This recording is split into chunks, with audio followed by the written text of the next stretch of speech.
And again, I'm Corey Williams. I'm the Executive Director of the Sustainability Alliance, and thank you all so much for being here. We typically would stop and stand up and have you guys say hello to each other, but I think you've been doing a lot of that, but definitely stick around and do more of that. So thank you for being here. You know, the Alliance has been around for 22 years. We were originally Sustainable Tulsa, and we changed our name a couple of years ago to the Sustainability Alliance, but we're still focused on that triple bottom line of people, profit, and planet. Our goals are really kind of to make sure these aren't in silos, but they're working together. And that people component, that's that quality of life, which is partly what we're talking about today. It's that profit, bottom line savings, and then planet that's protecting those natural resources. And that's kind of Zink Lake, right? So this is what we're about, and we're excited to have this conversation with you today. We have many programs that we serve our community around that triple bottom line. That includes First Thursdays today.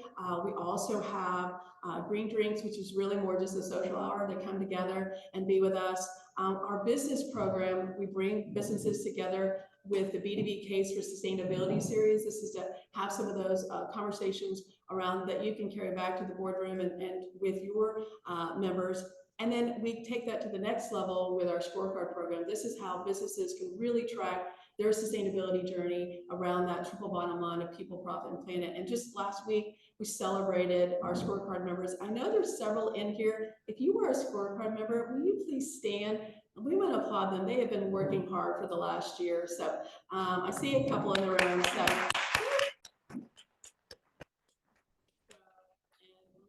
Several award-winning members in here as well. Actually, all of them are award-winning. So thank you all for being here. Our other program we have that, if you've not checked out, our TerraScore. This is our app. We launched that last year, and it's built around that triple bottom line of people, profit, and planet. And this gives you all kinds of ideas of what you can do in your own lives and with your family and within your business community. So check it out. Those are some of our programs. And if you want to learn more, we got some information up there at the sign in there. But if you also have a chance to take a moment to fill out this intro survey, this kind of gives us an idea of how we're doing and what we could do to continue to improve on bringing you these types of programs. I want to thank our sponsors. We have some amazing sponsors that really we could not bring this program to you without our sponsors, and we're very appreciative of seeing several in the room today. And we are so appreciative of what they do and how they help us bring this type of education to you and our tools. Want to specifically thank Williams. This is we're going to hope this works. This is their video. They're our lead sponsor for First Thursday. Let's see if this works.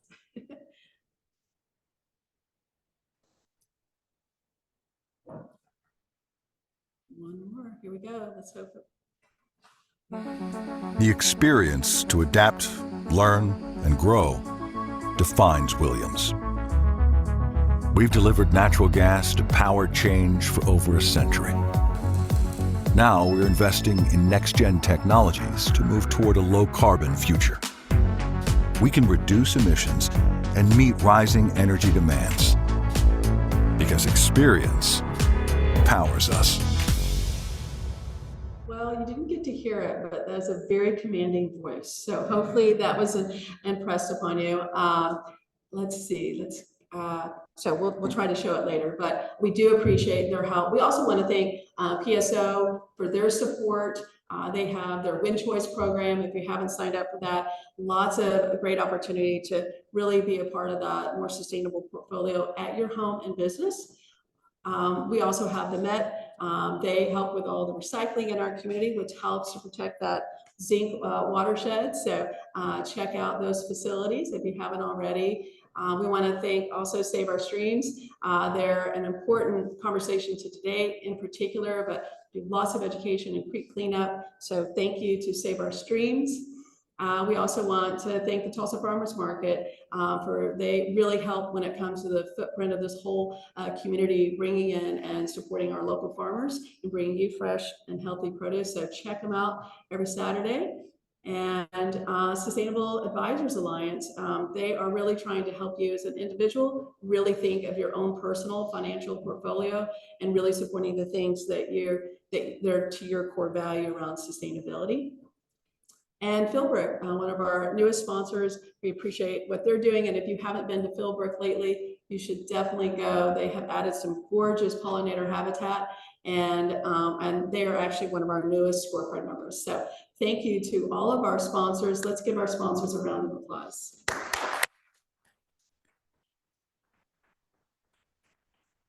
Okay, so now I'm excited to invite Missy Luckenbach up. She is our community advocate coordinator and has been working really hard to bring together a really healthy conversation around the Arkansas River and Zink Lake, and bringing together several panels that we've put together, a task force, and now today's program. Please help me welcome Missy.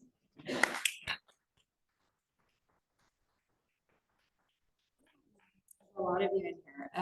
Look at all of these really brilliant minds in the room. This is like long haul thinking, right? It's long haul vision. So I hope everyone's brought their best creative ingenuity and patience. So thanks for being here. I'm excited to introduce Ellen. Ellen is the managing director of Tulsa City Design Studio. She is a community-minded urban planner, and she is committed to embedding equity into the built environment here in Tulsa. If you don't know what the City Design Studio is, it is Tulsa's starting point for civic engagement on capital projects. And it exists to ensure residents and stakeholders are engaged early in the design process of any city-funded projects. Ellen helps to lead vertical construction projects and incorporate community engagement to help inform the city experience for all Tulsans. Thank you for being with us today, and thank you for having the conversation beyond today and before today as well. So we're looking forward to hearing about what you're doing, what you're up to, how you see resilience and sustainability, and maybe even restoration incorporated into the plans for this ongoing project. So we appreciate you. Dr. Nairn, and I think I mispronounced your name yesterday. I think I called you Dr. Nairn. Is it Nairn? Thank you. Dr. Nairn, it's an honor really to have you today in Tulsa. Dr. Nairn is he's in Norman at OU, and thank you for your ongoing work, for everything that you've done in waterways all over Oklahoma. And y'all, like, hold on to this because he has a very extensive portfolio. He is a Robert W. Hughes Centennial Professor, a David L. Boren Professor, a Gerson Presidential Professor, and he is the director of the Center for Restoration of Ecosystems and Watersheds at the University of Oklahoma. His work includes the substantial cleanup and improvement of the Tar Creek Superfund site. And his research expertise includes natural infrastructure, engineering with nature, nature-based solutions, ecological engineering. His focus is on sustainable ecosystem-based approaches to water quality improvement, ecosystem and watershed biogeochemistry, and restoration. He specializes in mine water biogeochemistry, passive treatment system design, evaluation, and optimization linkages between remediation. Okay, so I'm just thinking we need to like call Macron in France and let him know that Dr. Nairn is available for the Seine River, because we know they're having issues there. But we have him here in Tulsa to help us with the Arkansas. So that's really exciting. You are just what the doctor ordered. So thank you for being here. We're so excited about it. So we're going to begin with our river now and our lake now, right here at home. And so to redraw the context for us and where we are today, please welcome Ellen Bray.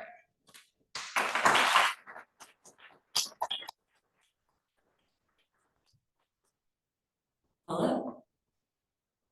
Thanks for that wonderful introduction, Missy. I am very excited to be here, especially with Bob. The doctor's in the house. Yeah. So, I think first of all, I'm going to make sure my presentation loads.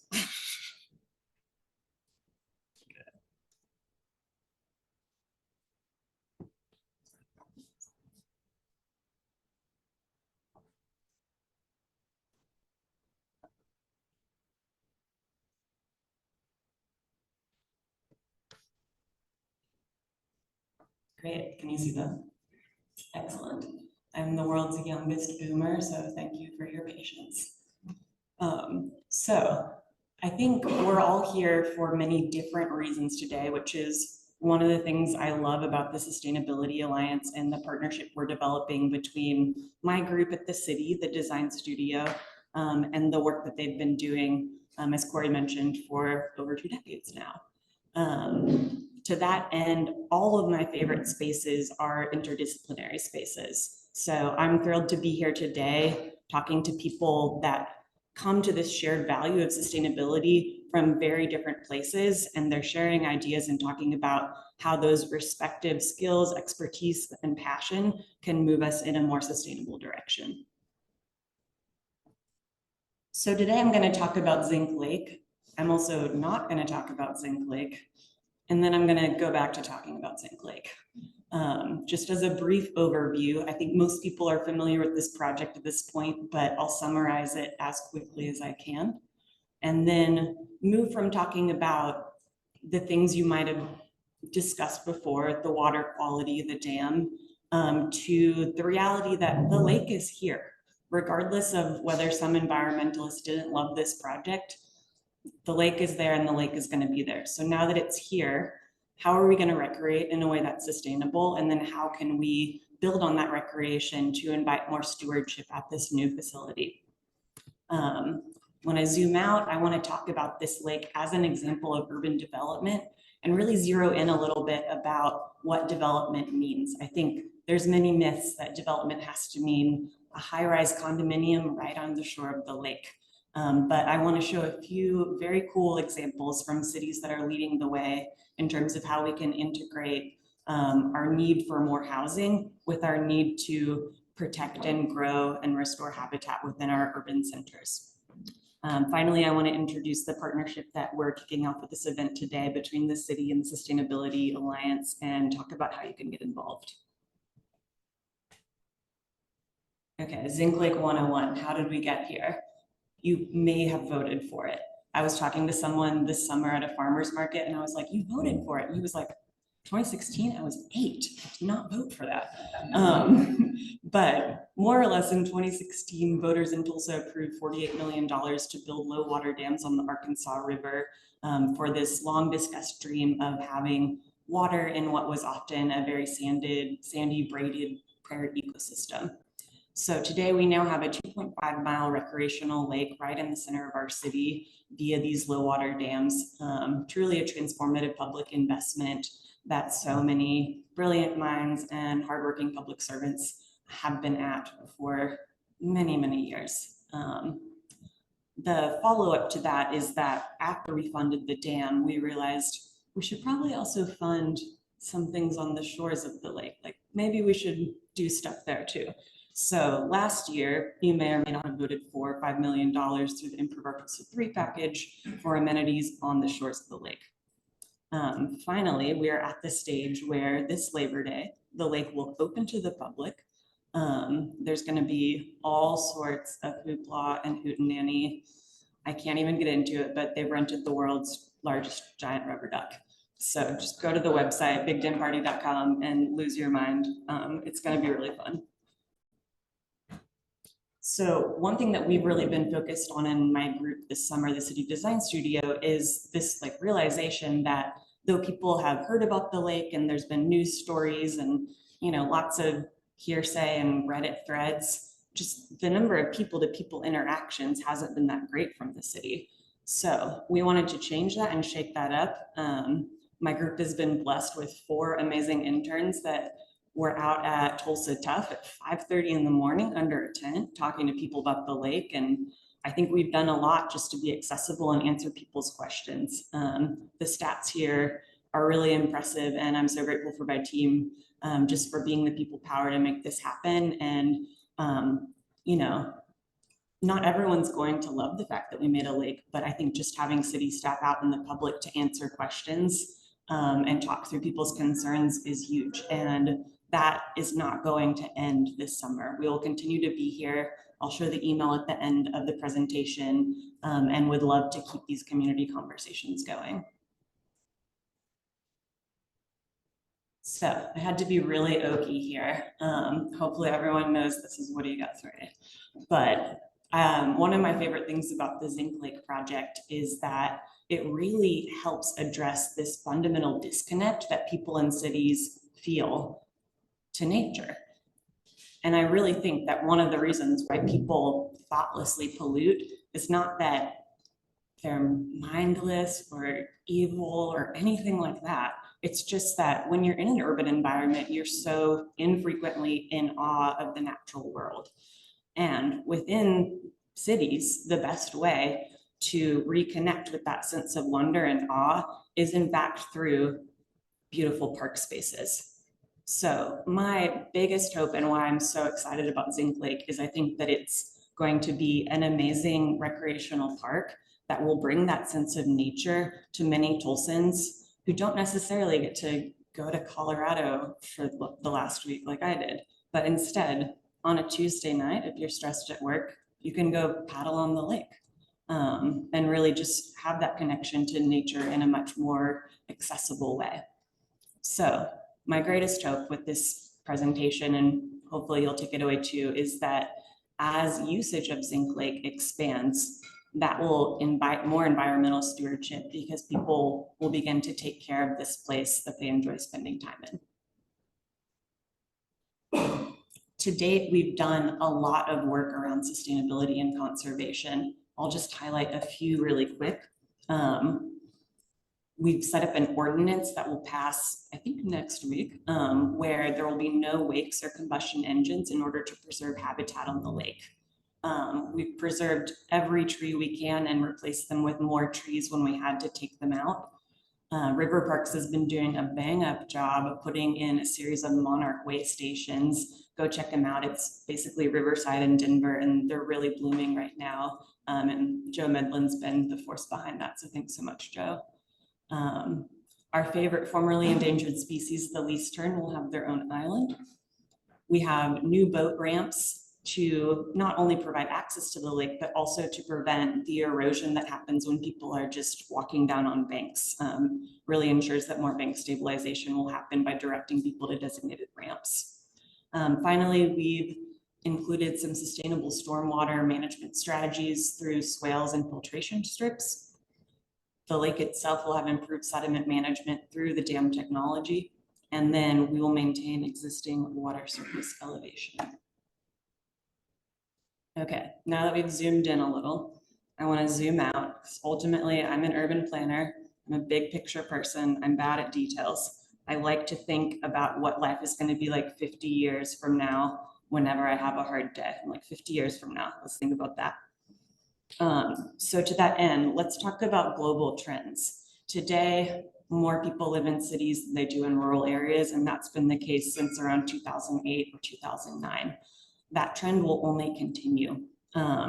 UN forecasting predicts that by 2050, 68% of all global citizens will live in cities, and that North America will be the most urbanized of all continents, with 83% of North Americans living in cities. Pretty shocking. And to that end, what I take away is that urbanization really is irreversible. I think people love talking about eco-colonies, and I love that too, but most people are going to keep living in cities. So the real question of sustainability is not how do we preserve public land? That's wonderful work, absolutely love it. But here within our cities, it's about how we can continue to grow and develop and accommodate this urbanization trend in a way that's sustainable. So as I stated previously, insofar as most people live in cities and insofar as it's getting harder and harder to get out of cities in places with bad traffic, access to nature happens in cities, it happens in great parks. And we really have a responsibility as the city of Tulsa to be stewards of those natural spaces to connect people to nature. I think that the work of conservation from environmentalists is infinitely important, but that work doesn't necessarily scale in the urban environment. So if we're only thinking about preservation approaches and only thinking about keeping land from development, we will in fact encourage suburbanization. Again, there's a balance there, but nonetheless, insofar as we think that all development is bad and we, embrace this old school NIMBYism, all we're doing is encouraging more sprawl into greenfield suburbs. So instead of opposing urban density, which does lead to that ceaseless suburbanization, we need to start thinking about what kinds of responsible urban infill development we can do to densify our urban cores, make sure people aren't driving over 50 miles a day like they do in cities like Atlanta, and also think about how to take those kind of decaying first ring suburbs where the building quality is already starting to suffer. Would those get redeveloped, replace single family homes with triplexes, with quadplexes, and make sure that more people are living closer together, make sure that those buildings themselves are designed more sustainably, and make sure that we're treating all the runoff from them so that they don't just enter our watersheds with pollutants. So this is one of my favorite quotes I've read recently because it's very long-term thinking, very big picture. But today, I think we think about sustainability as something we do to get extra credit points. Maybe we get the lowest level LEED certification so that we meet the baseline requirements, and it's incremental progress, it's important. But the world we're moving towards is one in which every building and every land parcel is thinking about how to absorb that rainwater, is expanding green cover. This author, Brian Stone, talks about it as adaptive rebuilding, which I think is a lovely framework in that insofar as urbanization is irreversible and we're going to live in cities, we have to think about how we're adapting that urban form in a more sustainable direction. So I'd like to conclude with just 2 examples that I think are really cool. Bob's going to have infinitely more examples that are also very cool, but these are 2 that I've come across in recent research that I absolutely love. The image on the right is from Bubbly Creek in Chicago, right along an industrial area, heavily polluted for decades. The city of Chicago decided to install a series of floating wetlands that are relatively easy to install due to their modular nature. But in addition to providing recreational pathways, they also have baskets underneath that in fact engender more habitat to restore that watershed towards one that people feel safe kayaking in, and also where people can appreciate the wetland ecosystem that now is in like a central industrial turned hip neighborhood in Chicago.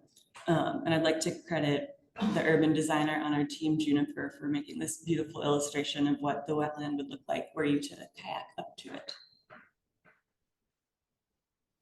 And then my other favorite floating thing, floating homes. So I think we really have to look to the Netherlands as our inspiration.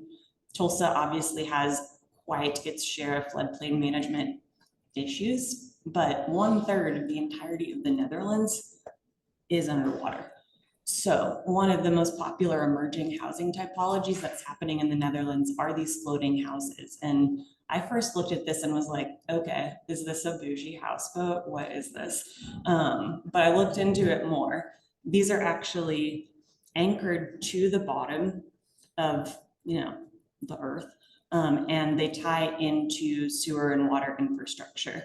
So that's the most expensive part, is the infrastructure element, but the housing itself is a very affordable product in that all of these are prefabricated. So though this is only an emerging like housing style in the Netherlands, it's scaling vastly. It's growing very popular due to their willingness as a society to invest in the infrastructure, and then people buying the housing, they actually have a relatively affordable product like for that part of the world at least. And the other thing I love is that you can boat to your neighbor's house versus drive. Like, who doesn't want that? So I'm very inspired by these, and I think we really have to think beyond our American mindsets of what our typical Euclidean zoning codes do and what we think we can and can't do in a floodplain, and realize that there are places that have long been underwater way before us that have adapted and are starting to find ways to thrive. The other thing I love about this is that in fact it is safer than having a house on land near a water element. in a recent storm in the Netherlands, there was like a stark contrast where all of this new housing survived a bad storm, but everything that was on the banks and older totally decimated. So one final bit to wrap up. This conversation is really a kickoff.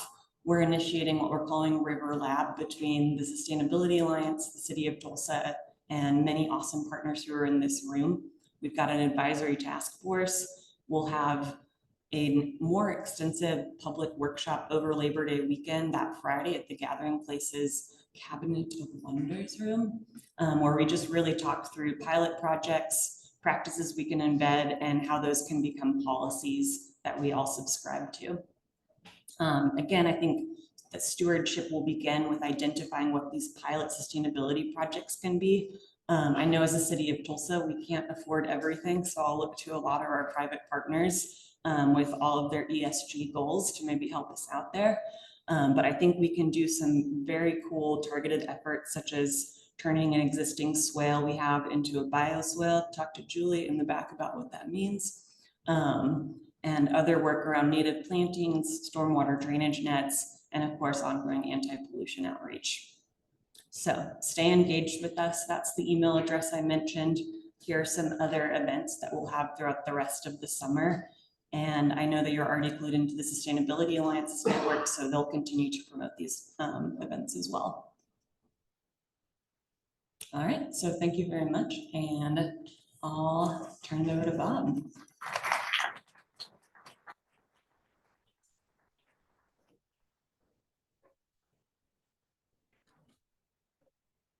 See if we can figure out the technology here real quick. I think we're there.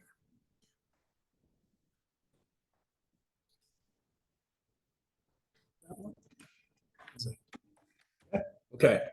Thank you very much. And thank you all for having me here today and the introduction from Missy. I will say a caveat before I begin, I'm late to the game here. So I attended my first River Lab Task Force meeting a month ago, a couple weeks.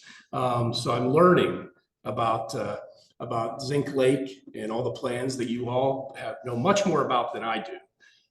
But as Missy said, I've been at the University of Oklahoma for about 27 years now. We've done a lot of work across the state. My team, the Center for Restoration of Ecosystems and Watersheds, has been very active in a number of locations around the state. I've got kind of two goals that I'd like to share with you today. One is to talk about this idea of nature-based solutions. The LinkedIn announcement that I saw from Missy, that was prominently displayed. So a little bit of it is just kind of getting the language right. So I want to talk to you about some terminology and get us all kind of on the same page. And then the second thing is I want to share with you a handful of case studies of work that I've been involved with over a number of years, and I think might provide some insight into some of the possibilities for Zink Lake, for the Arkansas River. So with that said, what I'm really going to first ask you to do is think differently about infrastructure. I think we're all familiar with that term. We hear it, it's a big issue in DC. We hear about the infrastructure bill, the infrastructure fly-in when everybody comes in and they talk about these things. And when we think about infrastructure, we often think about roads and dams and bridges, incredibly important across the board, no doubt about it. We need to invest in these things. The gray infrastructure, the traditional infrastructure, like wastewater treatment plants. This is Norman's wastewater treatment facility. They do an absolutely tremendous job. City of Norman does a great job with their wastewater treatment, but it is energy intensive, it is labor intensive. No doubt it works.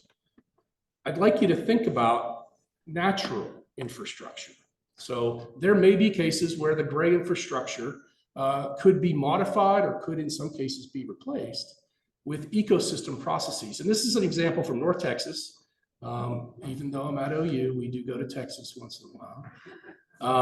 The North Texas Water Management District, who services a number of pretty much everybody in North Texas except Dallas and Fort Worth, has a few years ago invested in the East Fork Water Reuse Project. They draw effluent dominated river water into some of the largest human-made wetlands in the United States. So we got about 1,800 acres of man-made wetlands. That water flows through those wetlands. We see water quality improvement. We see habitat provision. Then they pump it back into one of their drinking water reservoirs. So it's not that it will then get treated from the reservoir through a water treatment plant before distribution to the community. But this essentially cuts some costs on water treatment. It also allows sustainable supply of drinking water for those communities. Natural infrastructure. So these ideas are not new. They're not mine. This idea of ecological engineering, designing ecosystems to solve problems has been around for a long time. That guy that wrote that textbook there, Mitch, was my graduate advisor. There's a textbook, there's a journal. These ideas have been around since the 1960s. More recently, we've heard about engineering with nature. And this has been driven by the Army Corps of Engineers, the Engineer Research and Development Station down in Vicksburg, Mississippi. And that definition kind of recognizes the alignment of natural infrastructure with gray infrastructure, that there's components of both that are important. But in any case, what we're looking for is the provision of benefits that are not just environmental, but are also economic and also social. So these ideas have been around for, as I said, for quite a while. Most recently, if you pay attention to some of the legislation that's coming out of DC, this term nature-based solution shows up about 18 times in the bipartisan infrastructure bill.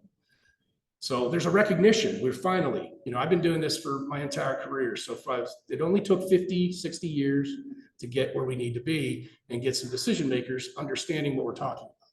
But there's a number of terms like NBS. NBS are the actions that incorporate these natural features. And I won't read it to you. You guys can take a look at that and read it on your own.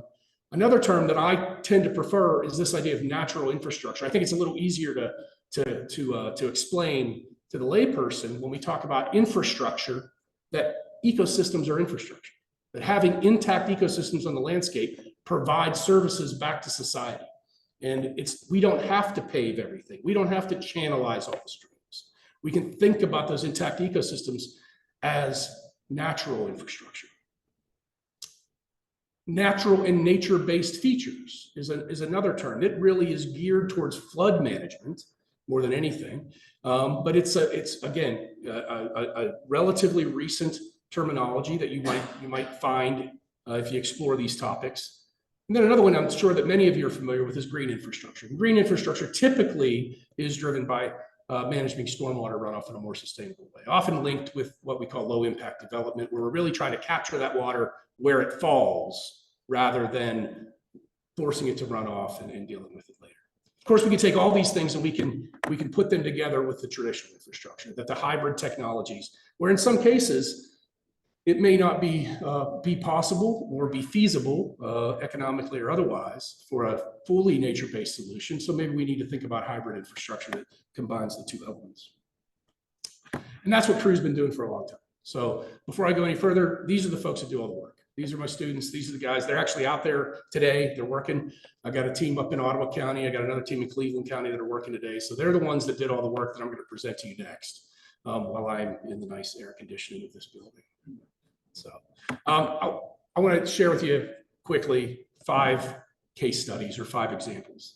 I'm going to take you out of Oklahoma for the first one, and you'll see why in just a moment, to Columbus, Ohio, where I did my graduate work on what I think is potentially a model, a template that you might all gain something from.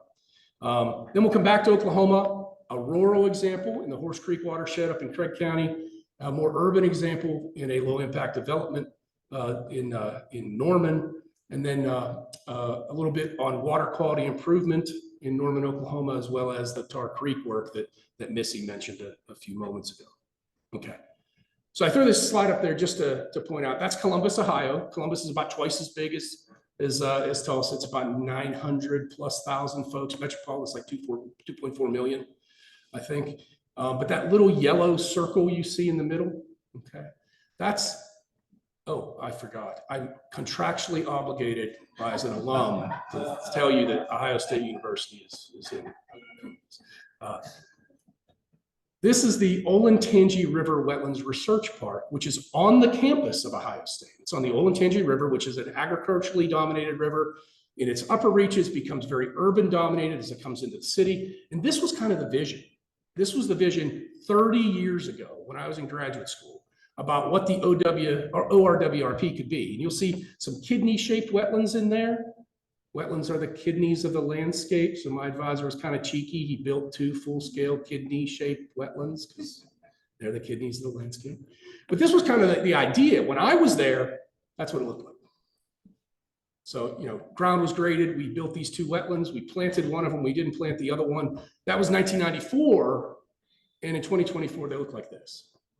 Very different landscape than we saw 30 years ago. And I think the important part, now there's a lot of science going on out there and a lot of different ecosystems that have been recreated and restored. But the thing I'll point out are the public amenities, the bike path, the observation deck, the public laboratory building.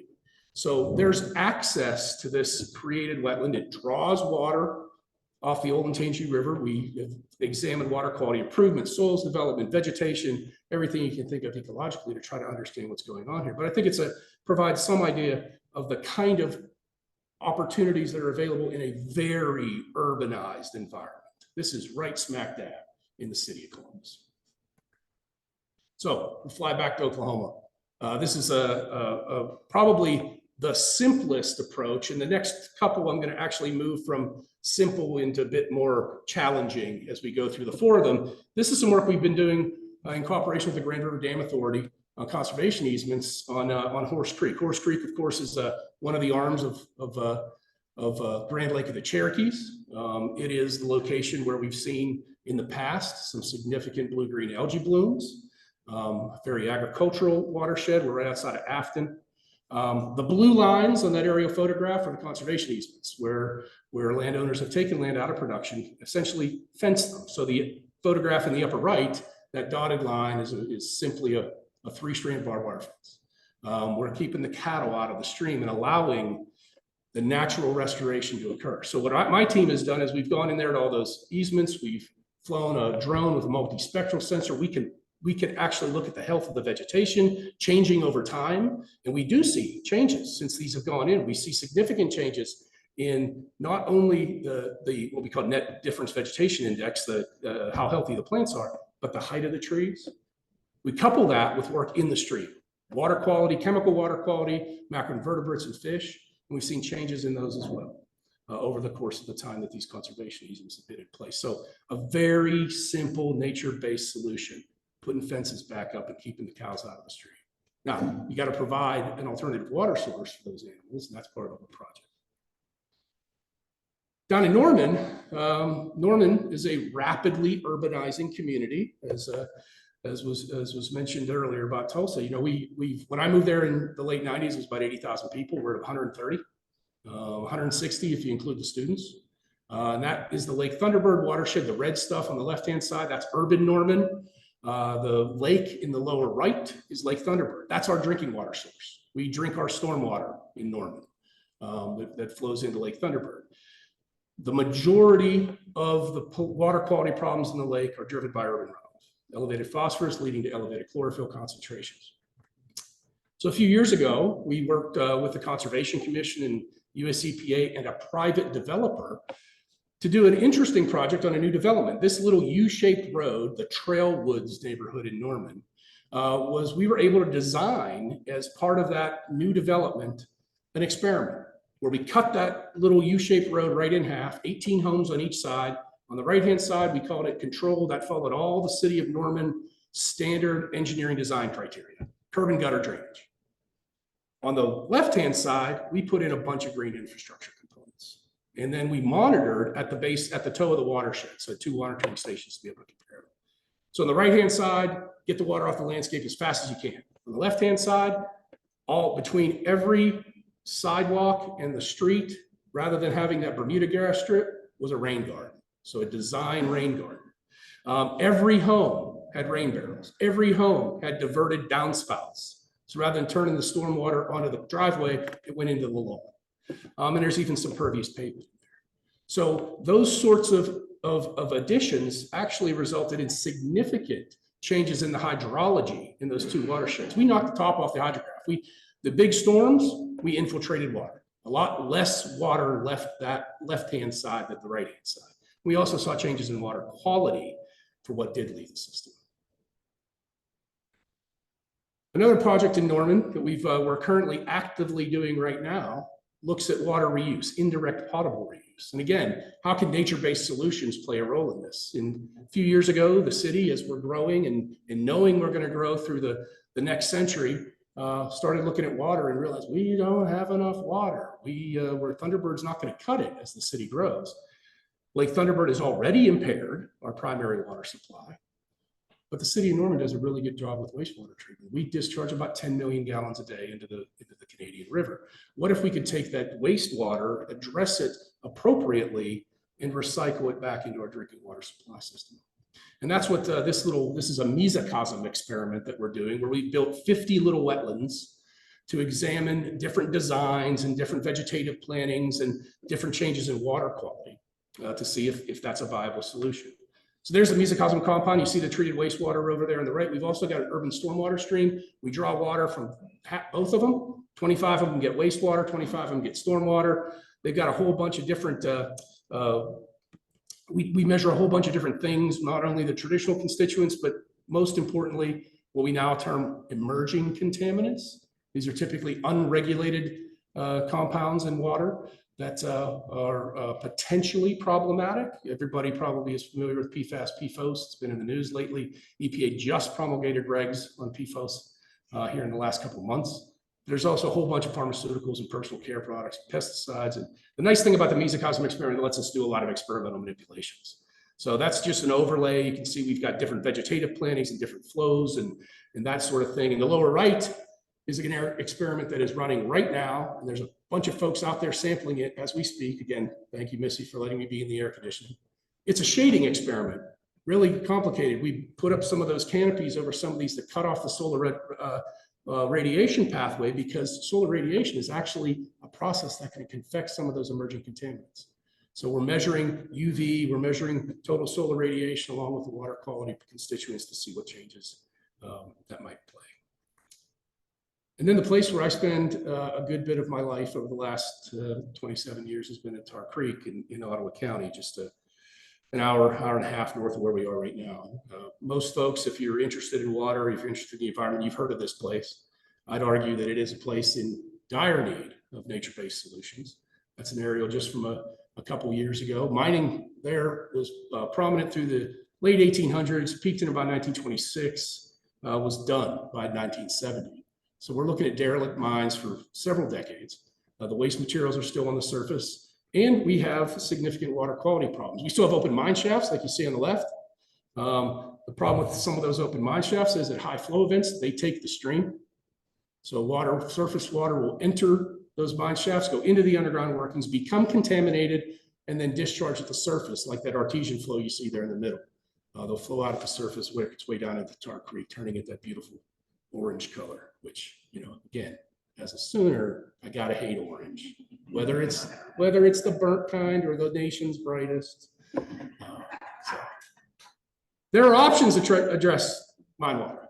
There's active treatment options. That's been around for decades. Again, engineers are really good at doing that. They can build a wastewater treatment plant, gray infrastructure. We focused on the nature-based solution. So are there naturally occurring processes that are driven by hydrology and solar energy? No pumps, no chemical addition, no active operation and maintenance. So the traditional infrastructure versus the natural infrastructure. And over the last couple of years, last couple of decades, we built two full-scale systems. This is Mayor Ranch. It's been operating for 15 years. So you can see it's got a bunch of different units in there. Probably this is the most complex example I have for you.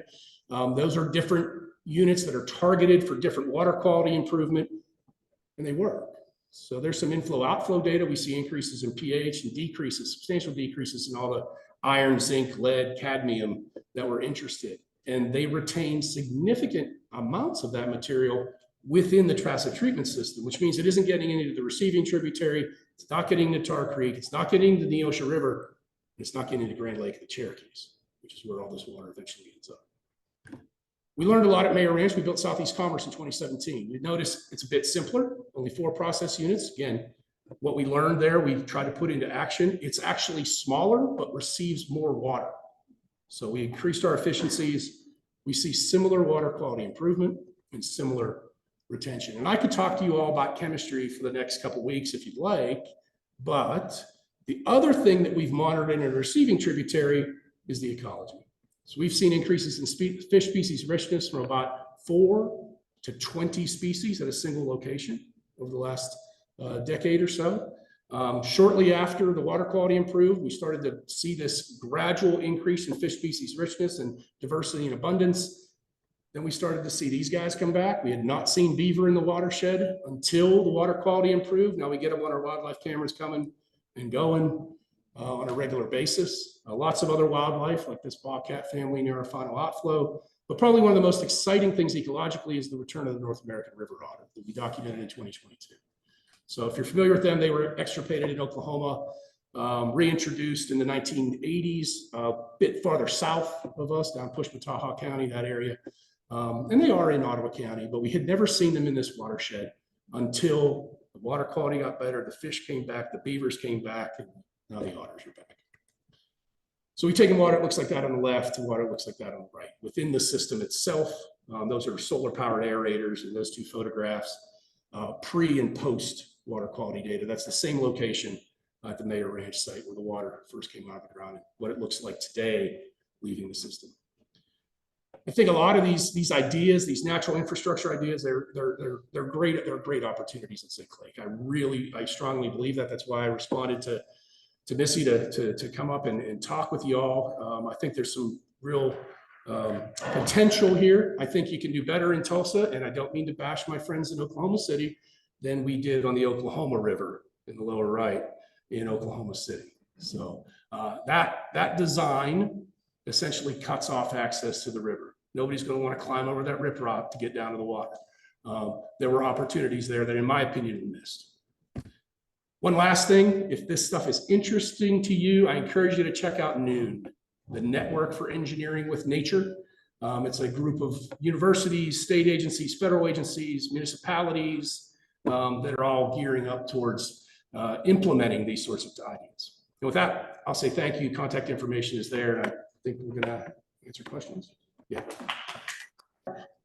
I'm going to go ahead and take a look at these. Again, we will only have time for probably 3 to 5. My apologies, but I think you probably would love to do a deeper dive on your own if you're asking a question that did not get asked publicly. Ask it when you rotate to one of the tables with Ellen or Dr. Nairn. So is there one that you're looking at them now, maybe that you prefer that we could start with? Or would you like me just to pick the first one that comes up?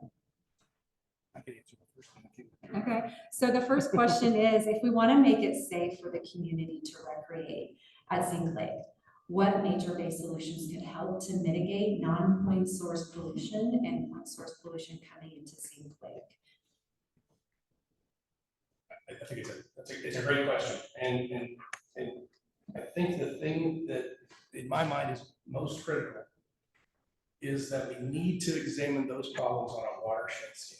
We need to think about the source of those potential pollutants.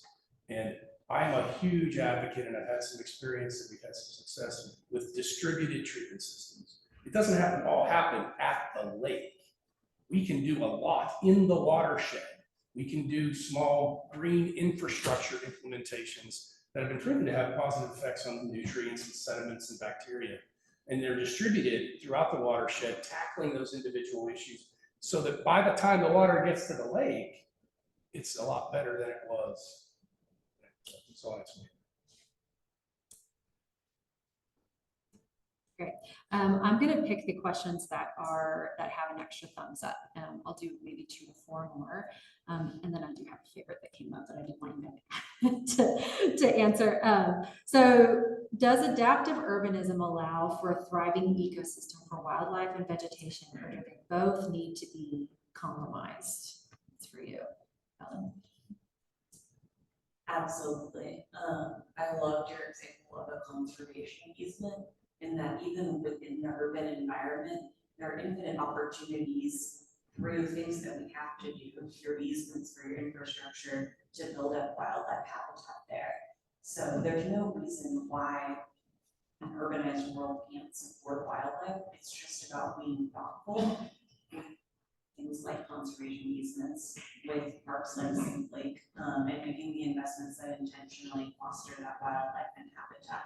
We've certainly lost a lot of habitat to urbanization, but that doesn't mean that within our urban spaces, we can't still foster that at whatever scale, whether it's a regional level park, a pocket park in your neighborhood, or just in terms of gardens in your backyard. There's plenty of ways to infiltrate or integrate wildlife habitat all over the urban environment. And that's why I love that quote. It uses the phrase green cover. I think it's just a really good visual. Anything that's concrete, in fact, more or less can be covered in green, which will support wildlife. Thanks, Ellen. The next question is also for you. It's a two-part, and I love the way this is. The beginning is, the first question is, Ellen, does the entire city of Tulsa know you exist? And the second question, I'm going to add it to that one, is, what are, there was in your presentation, you talked about these floating wetlands, and that's part of the Wild Mile, which is an urban rivers initiative. And so for the visionaries in the room, if they wanted to envision a project like that for the Zink Lake or the Arkansas River, what are the most effective partnerships to achieve projects like the Wild Mile? Who has to be involved? So first, does everybody know you exist? City Design Studio. It's a very large organization, y'all. So I do my best, but I'm also an introvert, so it'll take some time. I'll hit my 1 year mark in November, and I'll check back in with a survey on what percentage of city employees know. To the second question, like that's exactly why we're here today, because in no way can this just like something like the Wild Mile. It can't just be a public project. It also will never just be a private project. Like you won't make enough money off of that as part of your real estate development just as a feature or amenity. So that's why this, government actors who can do the things like lay the infrastructure down need to partner with corporate folks that want to invest in versions of urban design that cities with limited resources honestly can't invest in all the time. So it's about public and private, and then it's also about nonprofits, obviously, because groups like the Sustainability Alliance are doing the work of convening these people that so often exist in their silos, speaking to their experts and mirroring back their expertise. But it's really that we have to talk to each other to bridge what we all collectively know and direct those resources for sustainable investments. That's great. So we do need to move on to the second part of our program today, but you see all the questions in Mentimeter, so if you see one that you like, when you talk to Ellen, when you move to the table, when you talk to Bob, please ask that question. So here's the way this is going to work. So we've had a little shifting of our tables, but we have generally 9 tables. They are labeled for who's sitting at your table, who you can talk to, so you can call them out by name. Hey, Joe, I have a question about low impact maintenance solutions. Joe's with River Parks. We have a table for dam operations. We have Lars Ostergold at that table. We have Jake Miller at Wildlife and Recreation. Yeah, raise your hand if I call your name, Lars. Wildlife and Recreation, we have Jake Miller. We have Neighborhood Connections with Ellen. I believe your table is back in the back there. We have Restoration Practices for Wildlife. That's Brad Johnston and Eric Brennan. They're here at this table. We've got Stormwater Management, which is Brian Lewis and Skylar Robson. We've got Nature-Based Solutions with Dr. Bob Nairn here at this table in the corner. We've got Active Mobility with John Tankard here all the way from OKC. Thank you for coming. We've got Low Impact Maintenance Practices with Joe. Vegetation and Native Plantings with Julie Graff there in the back. So these topics were chosen out of a sustainability framework that we are working on with the City of Tulsa, drafting, iterating. It's kind of a moving document right now, but and there are a few more other topic areas in that framework, but that's where we pulled those from. So we know everything is not addressed here, but this is as much as we could fit in today. So if you're overwhelmed by everything that you've heard and your head is swimming, these little circles here are places to start. What do I talk to these folks about? So when you think about opportunities, this is really the practical, opportunities for today. What can we do with the resources that we have today in the context today? This is more sort of shorter term thinking. This is like the 3 to 5 year thinking. We've also got challenges. We know that there are not only hard infrastructure challenges, but we have like organizational challenges. Who's accountable for what? Who's managing that? Where's the permit for this? So this is an opportunity to talk about what those challenges are, because if we don't talk about them, then we can't address them, we can't respond, we can't pivot or take another direction in order to achieve ultimately what we want to achieve. So we encourage you. We need the critics and we need the thinkers and we need the doers all at the same table to talk about what you think about most, right? So we also really want you to be thinking about the North Star. So you've heard us talk about this River Lab, and what the River Lab wants to do is establish a North Star, and a North Star is something that is measurable. We've had 3 events now with the Sustainability Alliance, 4 really, and we want to know at the end of 3, 5, 10 years, did we achieve something? You have to be able to measure that. You have to look at it and say, yeah, we have an outcome here. And that could be something like 40 acres of riparian habitat. That could be a project like the Wild Mile. That could be, it's your vision, think about it. Suggest it, talk about it at the tables, write it down on your sticky. In Chicago, actually, I believe it's Chicago, they set a goal to have their river swimmable by 2025, and I think they're almost there. Not every city can do that, but that was their North Star. And so ideas. And then the vision, of course, these are for those big visionaries who don't really think about the barriers or don't really think about the challenges, and they're like, hey, I have an idea. We need the dreamers too, right? So go ahead and write those down as well. We need everyone around the table. So we're gonna go ahead and get started. You got 5 minutes, and that includes your time to get to the table. So be mindful of the capacity of the table. If there are 8 people trying to get at a table or 10, go to a different one for this first round. You'll get to your favorite. So I will be your timer, and we will go ahead and begin now.